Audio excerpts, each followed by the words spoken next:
always been slavery. Slavery is not a new institution. Slavery is something that's existed in, a number of different societies. So, it's not that big a deal. But American chattel slavery has no equal. American chattel slavery, most people became slaves in a different way. So it's different in the manner in which people became slaves, the way in which the slaves were viewed, and the duration of that condition. Most people became slaves as a result of war. One group would conquer the other, and they would take whoever was captured as slaves, and they would, bring them into their environment and into their culture. Others would say, we need some labor, so they would go and conquer another group. Once again, they would become slaves. But American chattel slavery was based on an Aristotelian notion of a natural slave. Aristotle said that based on the curse of Ham, black folks were natural slaves, deemed by God for the great chain of being to be slaves. Colorism. The actual skin color raises the presumption of slavery. This is what Aristotle said. You were born to be slaves forever, predestined genetically to be slaves. Well, now, how do you do that? And what does that mean? That means that these slaves are somehow not human. They're not quite as human as you are. So you have to first dehumanize those people, relabel them to justify it, therefore you calm the mind. And let me read about how that was done. The two bastions of knowledge that folks usually go to legitimize their behavior is to literature and the sciences. We're a people who worship science. We worship science, and science is wrong most of the time. You know that, right? Most of the time. But they assert that this is a scientifically proven and sound reality. And they usually have to take it back within 2 to 5 years. They don't ever own it, though. They never own that we were wrong about that whole thing. Number of planets in the solar system, all that kind of stuff. We have a paradigm shift here, is what we've had. Paradigm shift. So I want to go to the sciences because this is something we worship. We worship the intellect, we worship science. Well, let's go to science. Let's go to modern concepts of race because someone started to read about it. And I want you to note that this was from 1707 to 1778, very important period. And we have Carl von Linnaeus. How many of you know him? Some of you should know Carl now. Yes. Carl von Linnaeus developed a taxonomic system based on a criterion of skin color and laid the basis for 19th century racial classification. Linnaeus properly began the science of anthropology. His father's anthropology. How many people study anthropology? Raise your hands. Don't be afraid. It's a shame. How many people are into psychology? Let me see. Show your hand. Okay, you should be equally ashamed. But, and I say that, I have a master's in psychology and a master's in social work, and there's a reason for that. I have a real huge love for academics. I just couldn't get with psychology. Because I'm telling you right now, if you walk into a psychologist's office and you don't have a diagnosis, you're walking out with one. Okay? I got a problem with that. I have a problem with that. In order for him to get paid or her to get paid, gotta walk out with something. And that's scary to me. So I couldn't get with it. In addition to that, Sigmund Freud said I had penis envy. I got a problem with that also. And on top of that, he was loaded on cocaine most of the time. So, now that was Carl, but we got to work with him, don't we? You got neo-Freudians, don't want to be Freudians, used to be a Freudians, everybody, but you got to deal with Freud if you're going to deal with psychology. It's just how it goes. Similarly, you have to deal with Linnaeus. And Linnaeus did some good stuff. I got to admit, nobody's just all bad. And he was a product of his time and his environment and his introduction to racism, indoctrination in racism. So he classified stuff, trees, birds, bovines, felines, canine. He just classified everything. He was, in biology. That's where you actually should remember him from. High school biology. But he went awry here, but we know why, because I want you to remember cognitive dissonance. And remember, we're trying to understand how racism and the issue of hate and racism become embedded in our very beings.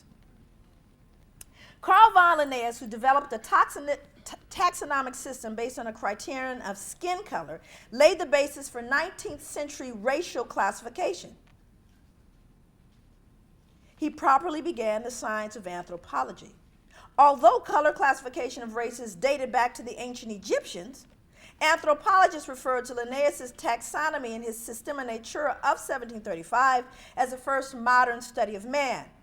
While Linnaeus advanced classification with his use of a color criterion, he also fixed on his four families of man certain moral and intellectual peculiarities that continued into the 19th century anthropological vocabulary. He describes, stay here and listen for the science, Homo americanus.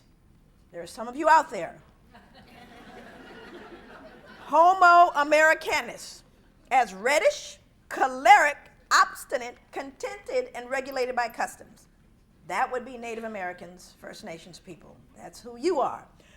Homo Asiaticus, you're out there too. As sallow, grave, dignified, avaricious, and ruled by opinions. Homo Europaeus, you're out there too. As white, fickle, sanguine, blue-eyed, gentle, and governed by laws. And then there is Homo Afer, as black, phlegmatic, cunning, lazy, lustful, careless, and governed by caprice. These insights into what Linnaeus defined as racial character, personality traits, behavior, intelligence, language, and a host of other related categories were transmitted into subsequent attempts at a science of classification and became more fixed than the races themselves. Now see these terms, this is, remember, 1707 to 1778, what's going on in America? You got American chattel slavery. And of course, what did we do? The folks didn't willingly just show up. We went and got them. It's called the Ma'afa, Kiswahili word for the disaster, the great suffering, the Black Holocaust.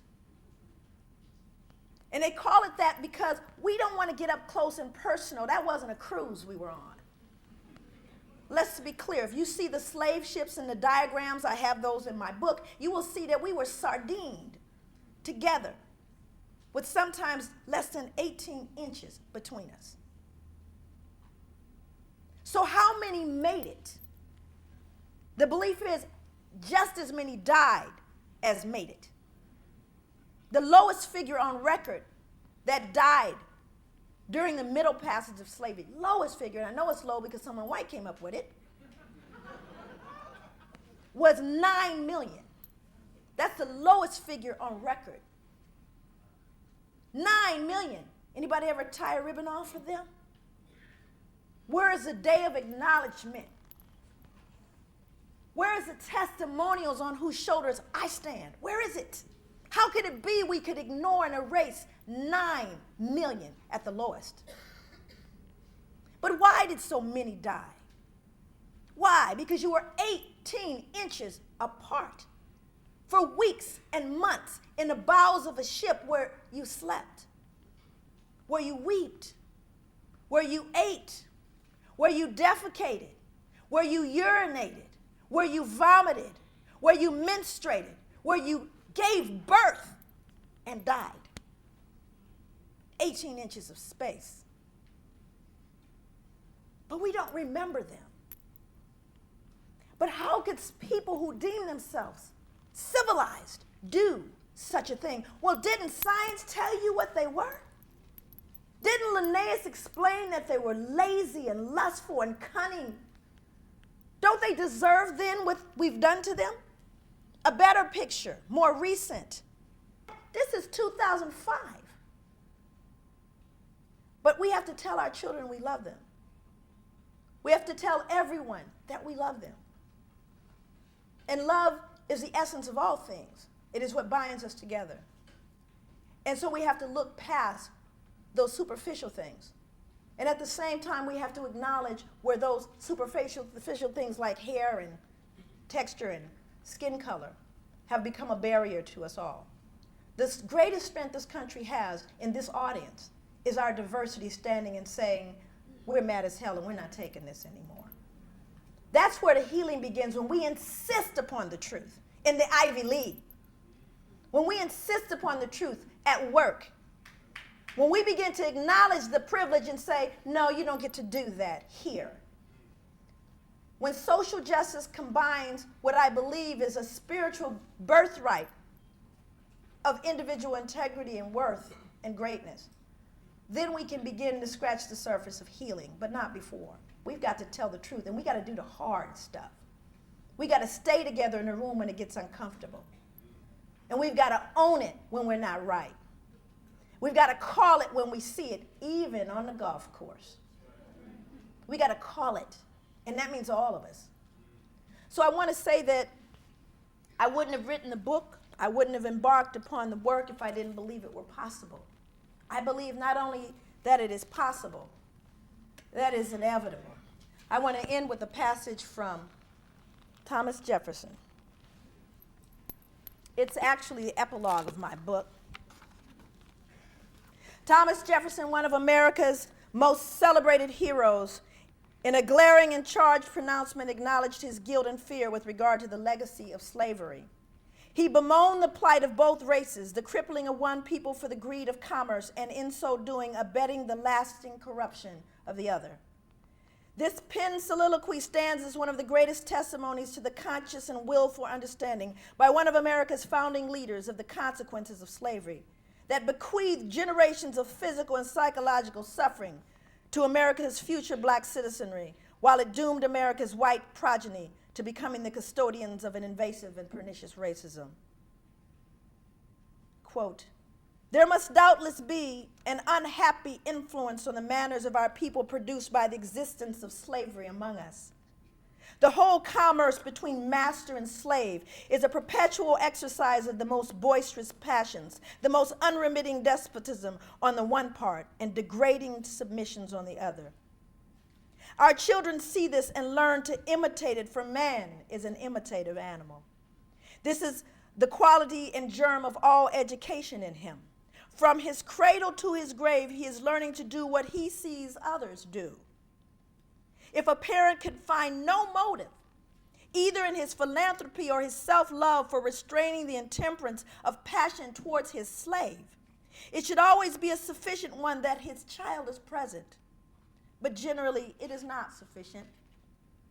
The parent storms, the child looks on, catches the lineaments of wrath, puts on the same airs in the circle of smaller slaves. Give a loose to his worst of passions, and thus nursed, educated, and daily exercised in tyranny cannot but be stamped by it with odious peculiarities. The man must be a prodigy who can retain his manners and morals undepraved by such circumstances. And with what execration should the statesman be loaded who, permitting one half of the citizens thus to trample on the rights of the other, transform those into despots and these into enemies, destroys the morals of the one and the love of country of the other. For if a slave could have a country in this world, it must be any other in preference to that in which he is born to live and labor for another, in which he must lock up the faculties of his nature, as far as depends on his intellectual endeavors to the evanescence of the human race, or entail his own miserable condition on the endless generations proceeding from him. With the morals of the people, their industry also is destroyed, for in a warm climate no man will labor for himself who can make another labor for him.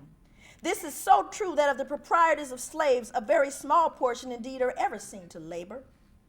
And can the liberties of a nation be thought secure when we have removed their only firm basis, a conviction in the minds of the people that these liberties are a gift of God, that they are not to be violated, but with his wrath?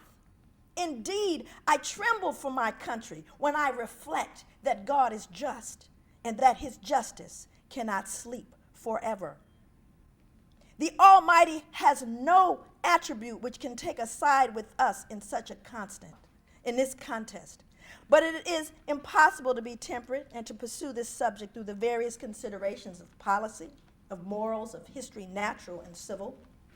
We must be contented to hope they will force their way into everyone's mind. I think a change already perceptible since the origin of the revolution. The spirit of the master is abating and that of the slave rising from the dust. His condition mollifying, the way I hope, preparing under the auspices of heaven for a total emancipation. And that this is disposed in the order of events to be with the consent of the masters, rather than thereby by their extirpation. End of quote. Upon this total emancipation, hoped for and still yet to be realized, depends the welfare of America.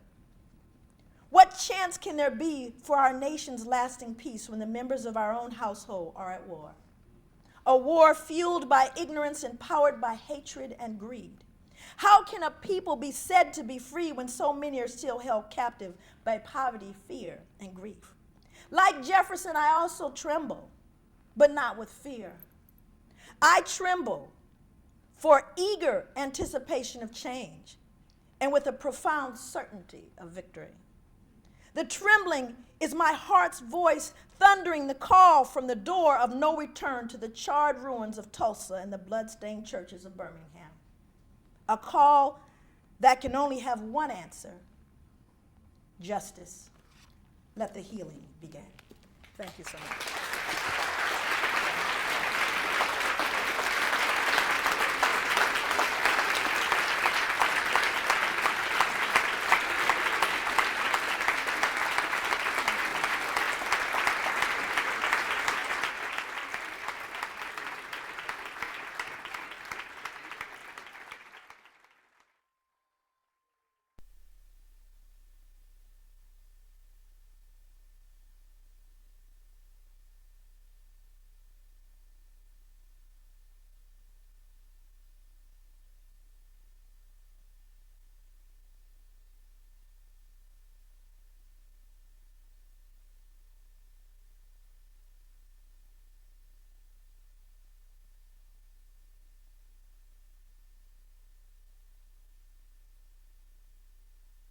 Yeah.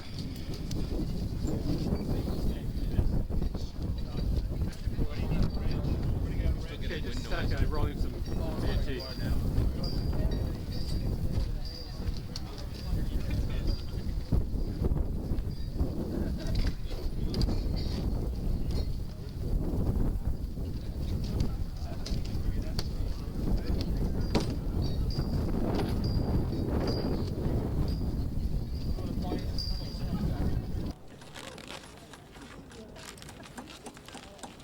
No, no.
Our staff who worked on this project and has worked on other Greater Green projects throughout the school system. We're very pleased to be partners in trying to convert asphalted areas or areas of school grounds that could be used by the community into those community uses, and we're very pleased to be here to be part of this. Thank you. And now Gary Locke, Governor of the State of Washington. We are tremendously honored that he chose this project as his Martin Luther King Day project. And the theme this year is Martin Luther King Day, a day on, not a day off. And I think it truly is an inspiration to see this many people here. And it is a little known fact, it's also not only Martin Luther King Day's birthday we're celebrating, but today is the governor's birthday.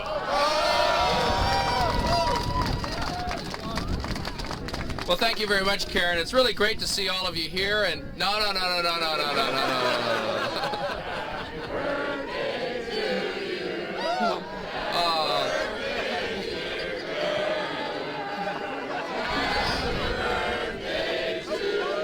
Thank you. Well, this is a great birthday present to see all of you here providing community service and treating Martin Luther King's birthday as a day on and not a day off. There are so many people we'd like to thank, and I'd just like to take that opportunity right now. First of all, Whitworth Elementary School, the students, the staff, the parents, and the neighbors, in fact, of this community for letting us invade their community and their school grounds to work on this project. Also, just want to commend the incredible leadership of the Seattle Parks and Recreation Department, the Parks Foundation, the Seattle School District, and the Seattle Department of Neighborhoods for their great leadership in getting this project launched and the design of this particular structure. Also want to thank Hope Worldwide. Powerful Schools, the Lakewood Seward Park Community Council, and of course AmeriCorps volunteers for their partnership in this project. And we also have some people who have been statewide sponsors of a day on and not a day off, and that's Costco, Starbucks, Eddie Bauer, and Frank Russell Company. Eddie Bauer will be giving us all coats and jackets and vests. Costco's providing all kinds of food, and of course we know that Starbucks is providing the coffee, and Frank Russell will all give you nice pensions and some stocks to invest. But anyway, thank you so much for your incredible generosity and support for this effort statewide. And let me just say that today, Washington State honors the life and work of the Dr. Martin Luther King Jr. At the heart of Dr. King's philosophy was the concept of service. And he once said that life's persistent and most urgent question is, what are we doing for others? Well, even when Dr. King was talking about the end of his life, in one of his last sermons, he was upholding the value of service. In fact, he said, I'd like for somebody to say that day, the day of his funeral service, that Martin Luther King Jr. tried to love somebody. I want you to be able to say that day that I did try to feed the hungry. And I want you to be able to say that day that I did try in my life to clothe those who were naked. I want you to say that I tried to love and serve humanity. Well, in the wake of the September 11th terrorist attacks against our country, it's more important than ever that we realize Dr. Martin Luther King Jr.'s dream of service to others. And I've called on Washington citizens, businesses, schools, and others to honor Dr. King's legacy today by participating in community service projects.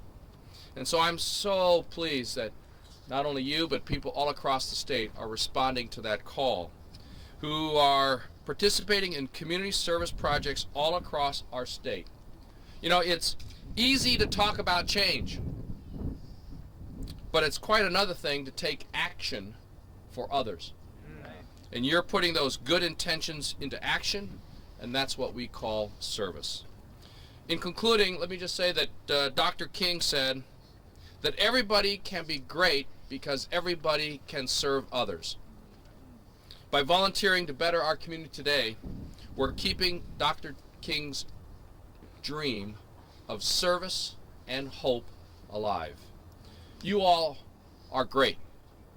And thanks to each of you for having, in Dr. King's words, a heart full of grace and a soul generated by love.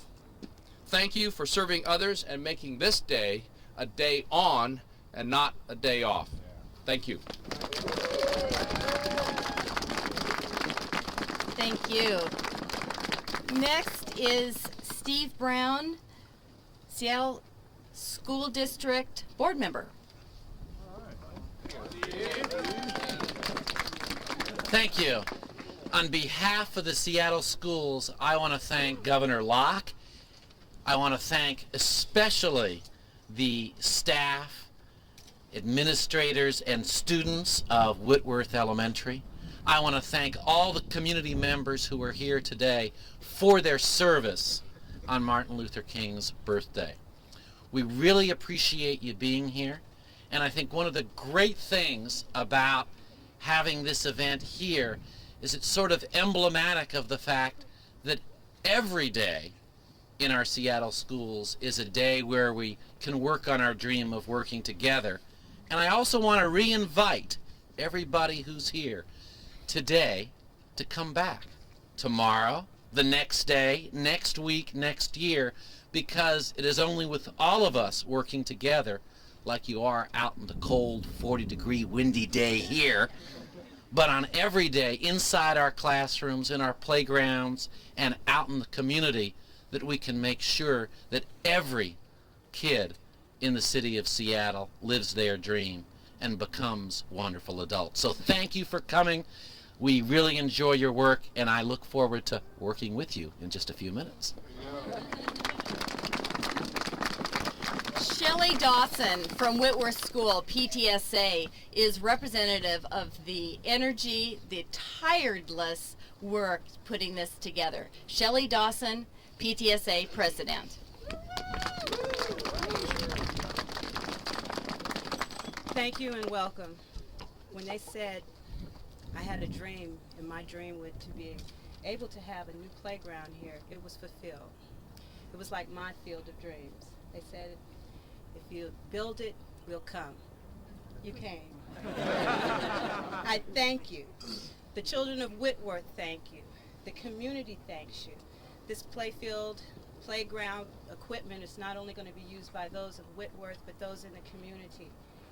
They can't thank you enough. But the children at Whitworth and the children in this community will show you how much they enjoy this playfield by using it and taking care of it and asking you to come back with your children and your friends and the rest of your family members to enjoy it with us. I do thank you, and the children of Whitworth and the staff of Whitworth, thank you for your commitment, for your contributions. There's nothing more I can say, but stick around for lunch. Thank you.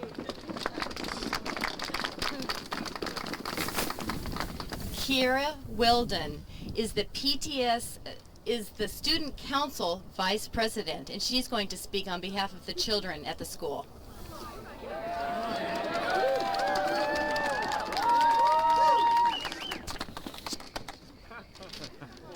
On the behalf of the students of Whitworth, we would like to thank all those responsible for making this possible. I'm sure that Whitworth students will enjoy the new playground. Thank you.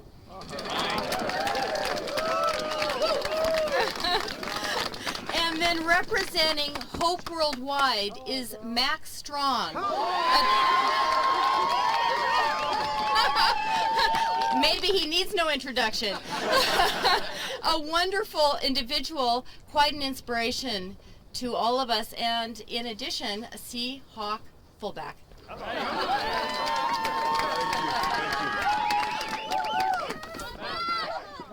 Well, it's very humbling to come up here and to speak on the day that we celebrate the birthday of a great dreamer.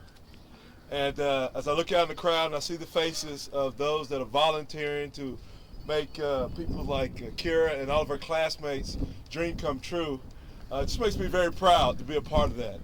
And makes me proud to be a part of Hope Worldwide, a faith-based organization that's determined to help other people, not just around the city of Seattle, the great state of Washington, but really around the world. And I know that it takes volunteers like all of you to help make Dr. Dream's dream become a reality. Dr. King's dream become a reality. Sometimes your brain gets ahead of your mouth. But I am very honored just to be here today, just to celebrate with all of you, and really truly having a day on and not a day off, where we can really come out and help these kids have a playground where they can come and enjoy themselves, and where possibly some great dreams will come as a result of as our hard work that we put in the effort today. So I just want to thank.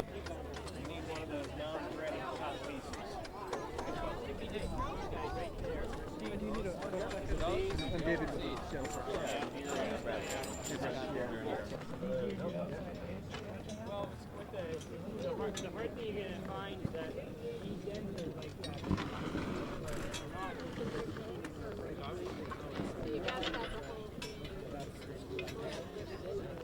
Okay, so we'll switch this in a little bit. Get in there.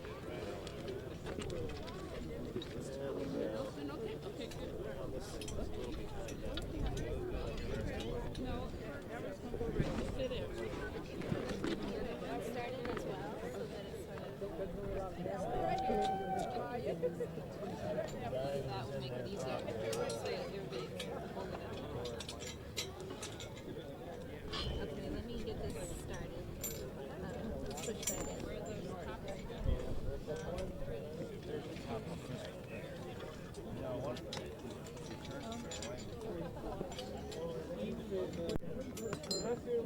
Some of them are going under and some are going over. Right.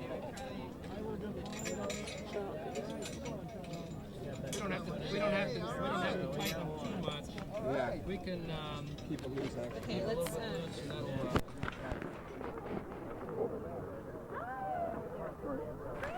You can hold it still.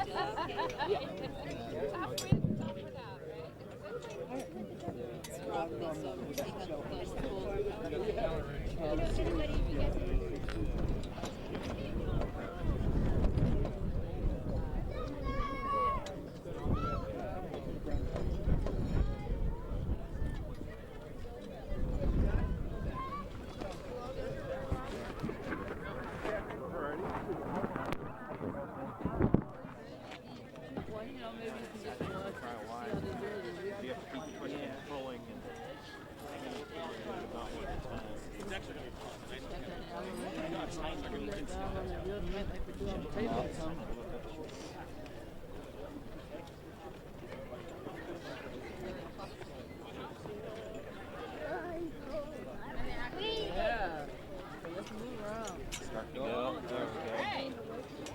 See how close the Assembly line. You want to build one of these for the back of it?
Like holding classes for the parents.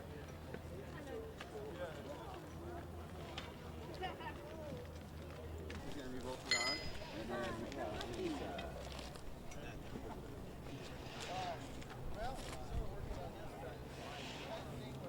all work on at the same time.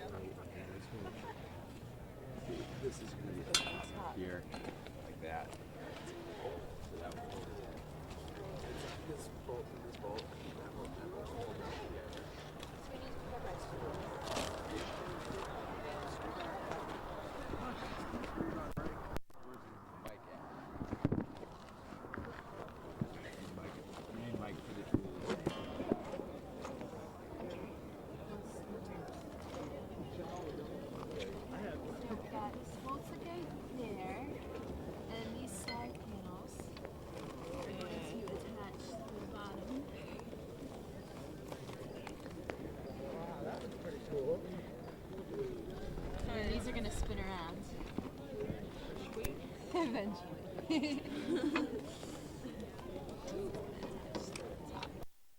Themselves on the little bolts. And then the other clamps are gonna go.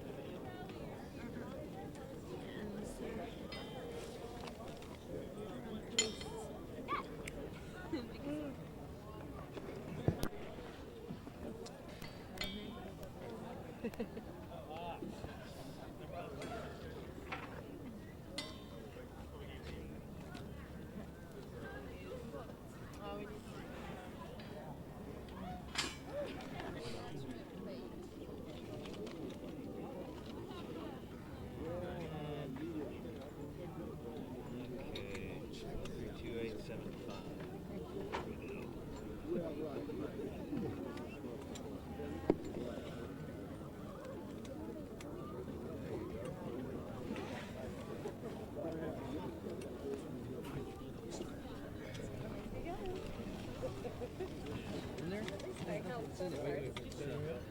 Get that one figured out?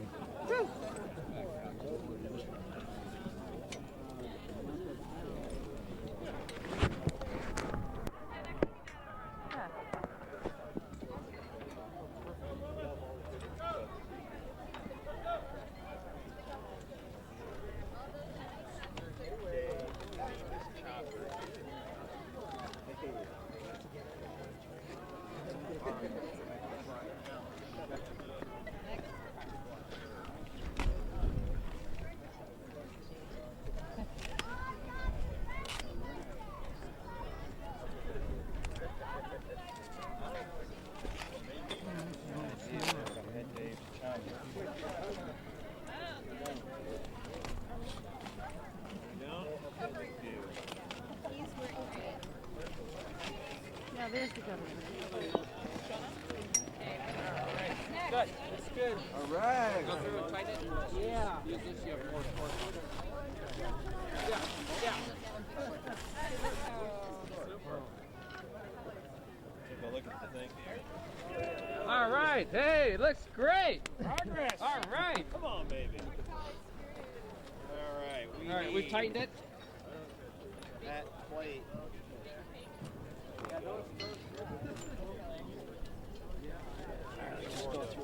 Just make sure everything's there.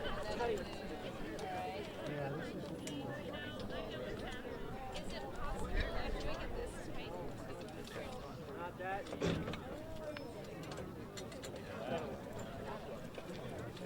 How are they on the boat? Sure that we're going the right way on that. Everything else is done right. That's not really showing me yet.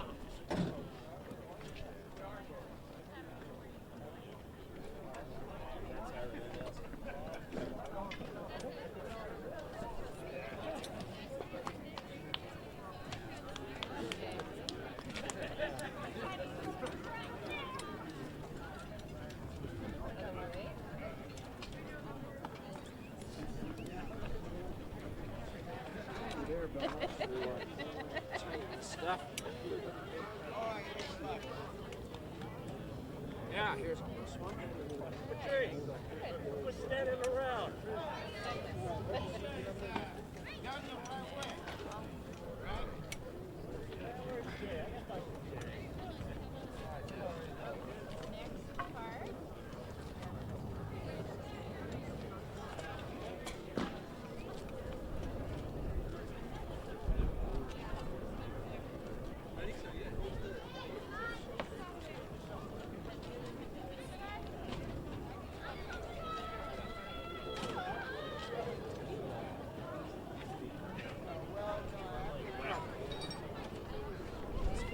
Tighten all of it. Huh? This is a timeout cage.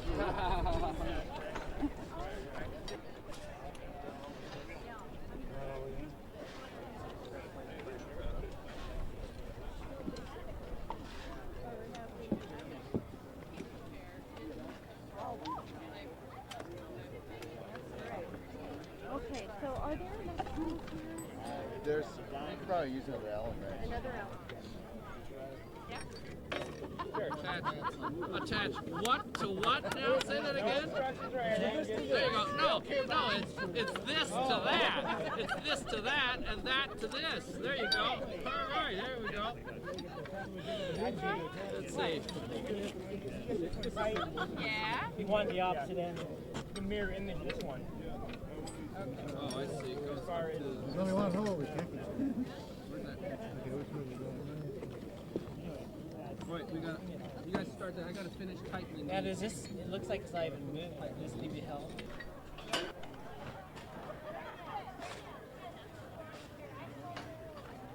Yellow. Hang on, take it here. There we go. I'm gonna mallet that.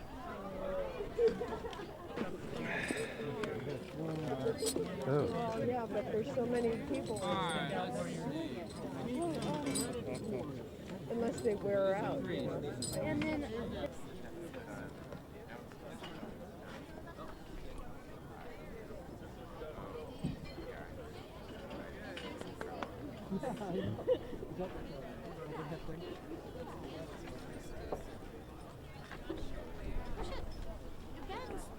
it's cool.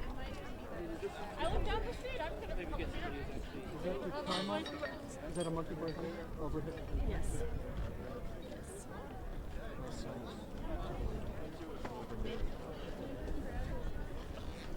When you're done here.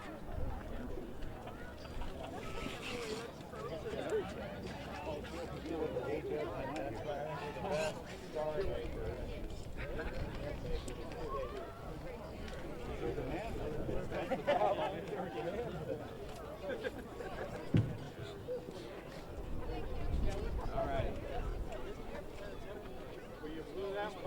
Sorry.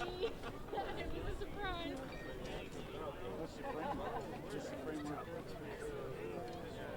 Now we need end pieces here. Going across. Is that going to be the top, Governor? Yeah. That's going to be the top? Yeah. That's the top. That's the side. So this one's the top. That's the top. Okay, got it? Figure out our cage now? No. That goes there. Like that. Alright. Then we have to do kind of a... That's right. Close it in. Square it in.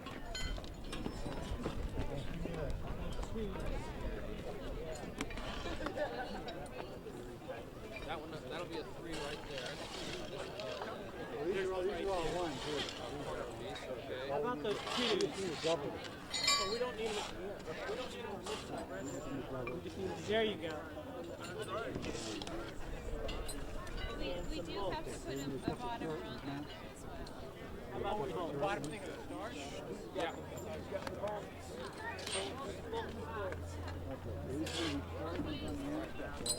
These are thin pinks. These are thin pinks for the stars, the 3 or 4 point stars. Two ones now, we need both sides. You need the blue ones for the Not front and two. Both ends. Okay, so yeah, I think we need both. For the next two. But maybe not.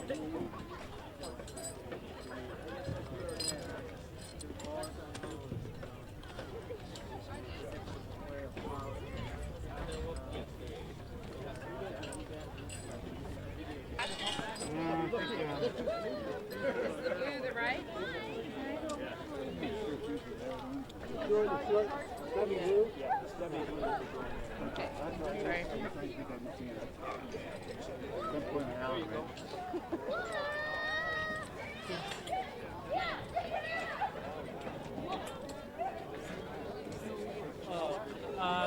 Need some of those top, are those it right there? Oh, let me see. We need holes, Can we get some of those in that package over there?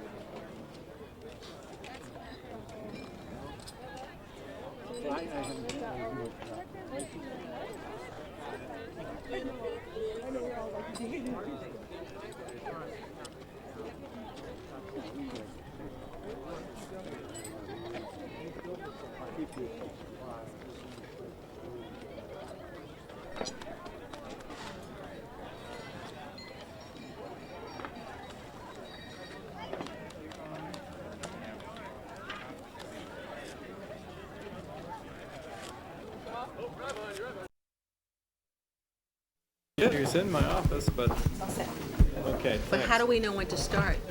He says it's on now. So Lynn, Oh, you can start whenever you're ready. okay. Welcome. We'd like to begin this evening's forum called Then and Now Equity in Contracting. Thank you all very much for coming. I think we're going to have a useful and productive and lively discussion, and I appreciate having all of you here. I wish we had a way to have everybody so that you could see everybody, but as our panelists and respondents talk, they may choose to stand up so you could see them better. I would just like to introduce myself. I'm Lynn Iglitzen. I'm a human rights a commissioner on the Seattle Human Rights Commission, and I'm chair of the Economic Justice Committee, and this is the committee that has worked very hard to put this event on tonight. What I'd like to do on behalf of my fellow commissioners is just to explain to you what our purpose is as the Seattle Human Rights Commission in holding this event. As part of our mission, under the statute establishing the Human Rights Commission, we advocate for justice and equal opportunity. We advise the City of Seattle on human rights matters, and we collaborate with the citizens of the city to prevent and eliminate discrimination. What we try to do is to study, to investigate, to hold public meetings on community-wide problems arising in the city of Seattle, which may result in discrimination against a variety of protected classes.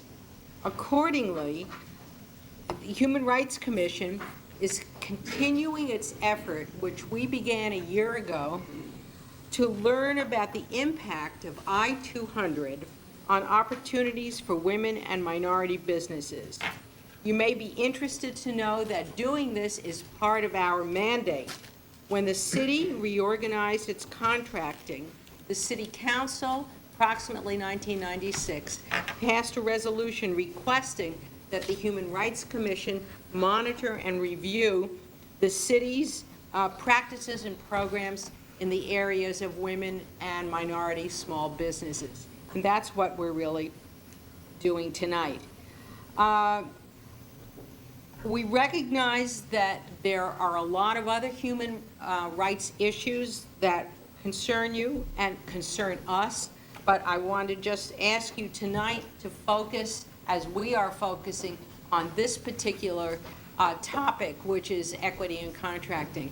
We are always interested in your ideas for other forums on other human rights issues, and you need to just write them down and get in touch with us, and we'll certainly respond to those. Our role is to serve as facilitator for the raising of community concerns. And what we are trying to do, and we're trying to do it in this forum tonight, is to provide a forum for the community to speak directly to the entities, in this case the county, the city, and the port, and eventually to the policymakers in the areas of economic justice. So what we're going to do is allow as much time as possible for people to speak up. We have invited, and you'll hear more about this, a distinguished group of people. We're calling them experts or respondents. And of course, we have experts right out there in the audience, as well as other commissioners who may have questions as well. You might be interested to know, as my last point, what will happen after tonight. And what we have committed to do is that the Economic Justice Committee is going to synthesize all the comments, the questions, and the suggestions raised at this forum, and we are going to issue a summary report. This report will include everything we've heard at tonight's forum, as well as follow-up questions submitted in writing. There is a sheet of paper out in the back on the back table. I believe it's yellow, that you can write further questions and comments if your question doesn't get answered tonight. And we're going to pass those along to the appropriate government entities, because we're not going to be able to give them very much time to answer tonight, but we hope to get the answers. And what we're going to do, when we have, we're hoping, our target is by the end of the summer, to have a draft summary of everything that went on tonight, plus the follow-up questions. And we're going to put that draft report on our website, and we're going to invite you to comment, make suggestions, and let us know that you feel that your concerns were heard. If you don't have access to the internet and prefer to see something on paper, we ask you to write that down and put down, yes, please send me a copy of the draft report, and of course, we will be happy to do that. And finally, when we have the final report done, we will be making appointments to sit down with the policymakers from each of these entities and convey to them, this is what we heard, this is what the citizens had to say on this issue of equity and contracting, and see what kind of responses people will get. So that's where we are. So again, thank you for coming. It's my pleasure now to introduce Councilman Peter Steinbrueck, who for the second year in a row is co-sponsoring this forum on the impact of I-200. King County and Metro consolidated effective in 1996. The bottom line of the report consists of two statements that I'll make. One is that during this 3-year period, 20% of our contracting dollars went to minority and women-owned firms. That means 80% of our dollars went somewhere else. The second comment is, and that is at the time of award, the second comment is that there is a difference between the dollars, the actual dollars that went to minority and women-owned firms at the time of award, but at least when the promises were made, and what happened when the contracts were over. And that difference was a negative difference, primarily with regard to minorities. That is something that bears additional review and development of a response, because sometimes we know that what we plan, whatever happens, tends to have a difference. But we're looking for patterns to see if there are controls that we need to put in place to make sure that what we agree to at the time we award a contract happens. Now, I said the difference is in dollars. We know that percentages can go up and down, but when we start losing actual dollars from the commitment levels, that is something that's in need of some attention. In addition to that report, I have provided you also on the back table a quick summary of what has happened in 1999, the first full year after I-200 was in place. And the bottom line of that report, and it's a much shorter report, is that there has been a loss as we had expected. And whereas I said that we had 20% participation, during 1999 we had 8% participation for minorities and women. It is not a surprising result. It was what we anticipated. And it tells us that that is a groundwork from which we need to move aggressively. If you look at those results, you'll find out that if we just go back to 1990, we're almost back to the 1990 level. In 1990, one of the reports I've reviewed said that minorities and women received 5%, less than 5% of the dollars. We're at 8% now after 10 years of work in cultivating firms and spending a lot of effort working together. We know that the firms still exist. We know that the types of contracting that we do has not changed. But we have another circumstance that's in there that's standing between us and these firms. We need the best of your thinking. We're giving it the best of ours, and as we go forward.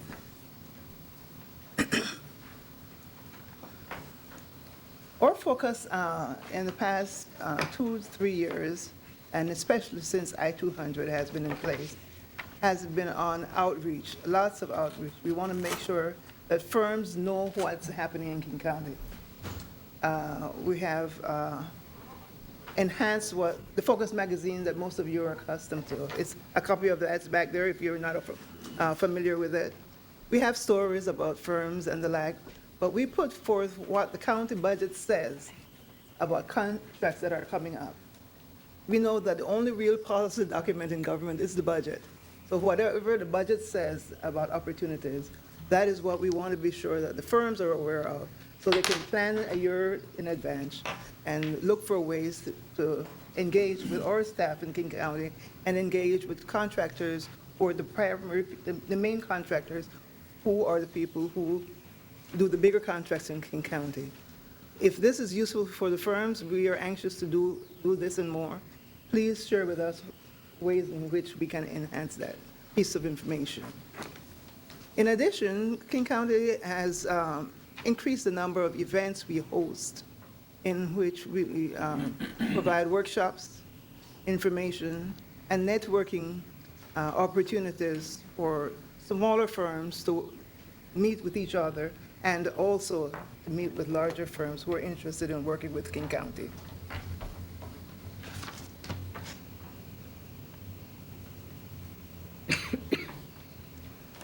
The first result that we can associate with much of this outreach came right after I-200. The city, the port, Seattle Public Schools, University of Washington, and I hope I haven't forgotten anyone else, got together, the state of Washington, we all got together trying to devise a way to be responsive to problems and challenges that the smaller firms, especially minority firms, encounter in getting involved in public contracting. Early last year, we held what were called the Symposium on Equity in Contracting.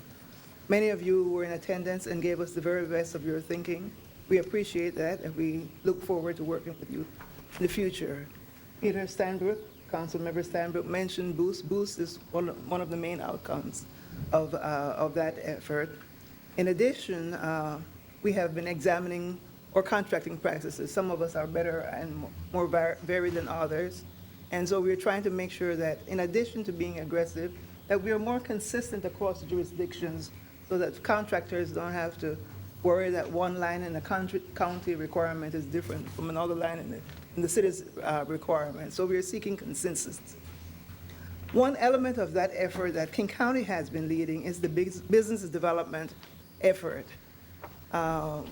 There's a lot of information, lots of documentation over many years of studies that this is something that's required, necessary to support smaller firms, to support minorities and women-owned firms. For King County, this week we signed a contract with DevCorps to provide a bonding and financial assistance program for small contractors. The idea is to really evaluate the firm's capacity and also to give additional weight to experience in this decision on whether or not a firm is to be bonded for public work. We ask you to pay attention. The firm will be out recruiting, and if you or any other firms that you are aware of could stand a little bit of help, not only as small subcontractors, but in helping us develop a cadre of firms that can move into larger contracts, larger prime contracts, larger subcontracts. That is what we're seeking, because we like to see minority and women-owned firms as integral parts at all levels of our construction industry in this region.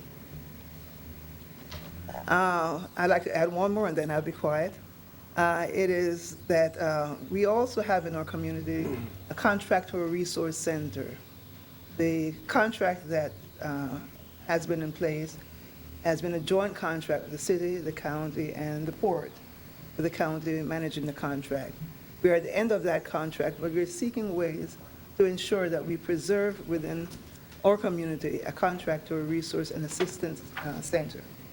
As we go forward, we expect to work with our partners in the private sector, and the private sector includes the small contractors that are the clients of the center. We are trying to be as aggressive as we can. The leaders that we serve are committed to making sure that our systems remain open and that the most creative thinking that can occur within this legal environment occurs, and that we move forward with some courage in this effort. I thank you for giving me the opportunity to be here, take some time to look at the material that I've provided, and please take some time to give us input and work with us as we go forward from here. Thank you, Ms. Elaine. That was very informative, and I will ask Mr. Nakatsu to follow up. As I begin here, I'm distributing copies of our data that's comparable to what Phyllis had available for King County. And for the audience, I believe there are copies up here on the front counter. I'm the Deputy Director of what's called the Executive Services Department, and it includes, among other things, contracting, but several other functions for the city. I'm covering actually for Rod Brandon, who is our Contracting Services Director. He couldn't make it and sends his regrets. But first of all, I would like to acknowledge